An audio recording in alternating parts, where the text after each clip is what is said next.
বন্ধুরা, যে হচ্ছে খাসির মাংস, এখানে মা মাখাচ্ছে, মাখিয়ে এবারে কড়াইতে দেওয়া। ওদিকে আলু ভাজা আছে, কড়াইতে দেওয়া আছে। আমরা প্রথমে মটনটাকে ভেজে নিই, সব কিছু মশলাপাতি দিয়ে, টমেটো পেঁয়াজ দিয়ে ভেজে নিয়ে তারপরে আলুটা দেবো, দিয়ে তারপর কষা হবে মাংস।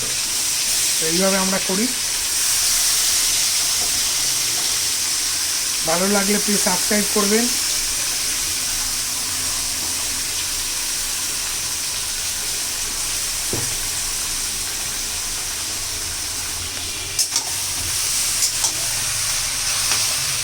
মটন এখন কষা চলছে।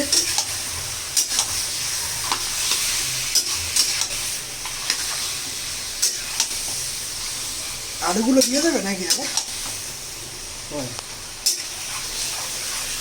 এই যে রাঁধুনি রান্না করছে, কুকিং করছে।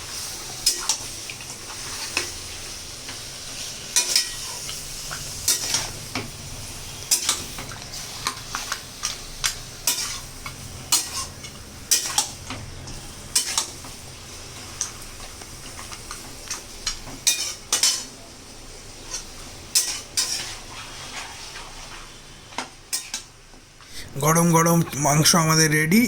এবার খাওয়ার পালা। আপনাদের কেমন লাগলো অবশ্যই জানাবেন, আর অবশ্যই সাবস্ক্রাইব লাইক করবেন।